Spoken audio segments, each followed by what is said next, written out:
I probably have more security than the President of the United States. Welcome to MsMojo, and today we're counting down our picks for the most bizarre rules contestants must adhere to while participating in The Masked Singer.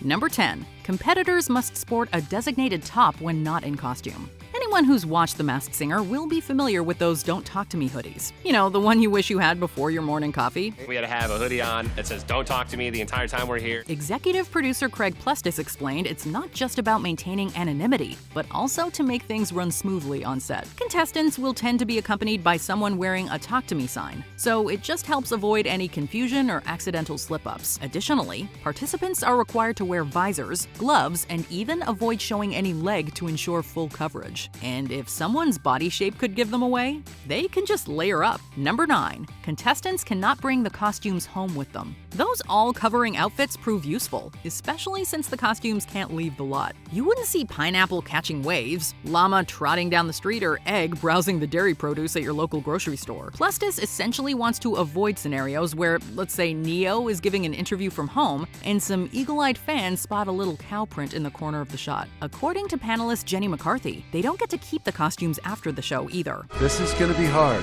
because we've gotten pretty close. We start to, finish each other's sentences. Hey. Number 8. Every participant must sign extensive NDAs. Fans know the show is pre-recorded, so imagine you're a contestant having to keep this massive secret during filming and staying tight-lipped until your unmasking finally airs. Every precaution was made to conceal their identities. Could you do it? We're not sure we could. So how does the show stop people from cracking? Well, several former contestants have mentioned signing, to quote Adrian Bylone Houghton, aka Flamingo, a quote, very, very confidential, very serious NDA. According to Plestis, more effort is invested into protecting the show's secrets than planning the entire structure. Number 7. Contestant fraternizing is forbidden. Picture it. A llama, a banana, a T-Rex, and a night angel walk into a dressing room. Sounds like the setup to a great joke, right? However, it's not something you will be seeing backstage on The Masked Singer. You think that maybe we might know who each other are?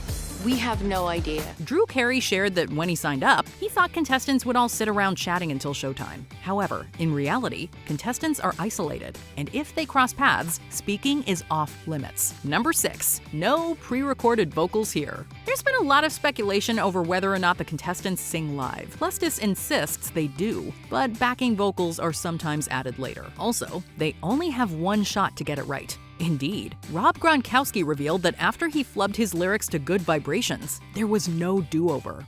Rhymes will prove you, here are Vesuvius, that we can party on the positive side, pump positive vibes, come along for the ride.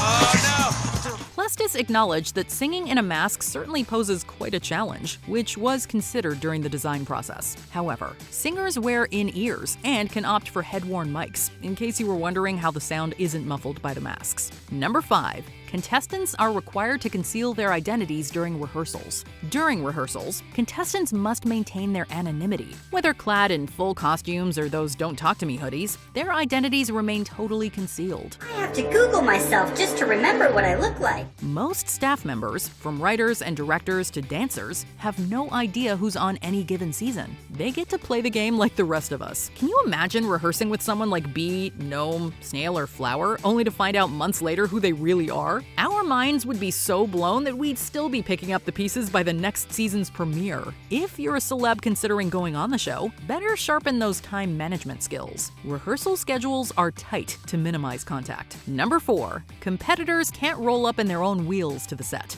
Like a stealthy operation straight out of a spy or heist movie, producers have a sneaky way of getting celebrities to set without attracting attention. I have to be totally concealed before I even drive onto the lot. Update on the move. Contestants can't drive themselves. Instead, they meet their assigned driver at random places. For example, Joey Fatone, aka Rabbit, had to meet his driver at a 7-Eleven, while Drew Carey's pickup point was a shopping center parking lot. Sometimes they'd even pull the old double bluff by switching cars and sending pesky paparazzi off their trail. Celebs are never picked up from home, and drivers often don't know who's in their back seat. Number 3. Contestants' guests gotta go incognito too. Celebs typically come with a whole posse, including managers, publicists, roommates, and sometimes even family. Luckily, the Masked Singer team has thought of that too.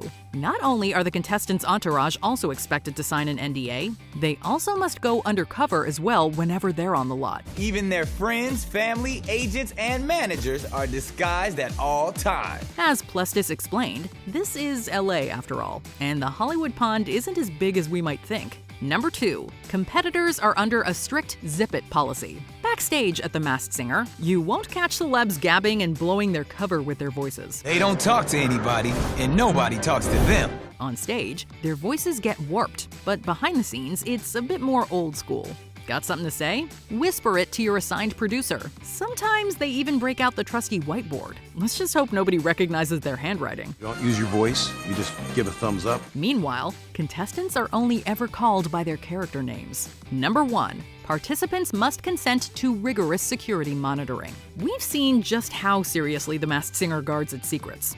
Past contestants have opened up about the ironclad security measures. Some even joked that it's tighter than Fort Knox. Meanwhile, Plestis humorously likened it to, quote, being in lockdown at a government facility. Bailone Houghton also divulged that her first meetings with producers went down in a, quote, secret warehouse, and from there on out, she was only called Flamingo. However, before anyone signs anything, they get the full rundown of the security rules they're expected to follow. Every little detail is planned meticulously, maybe even rivaling some intelligence agencies. It was kind of like being a weird secret agent inside of a furry suit.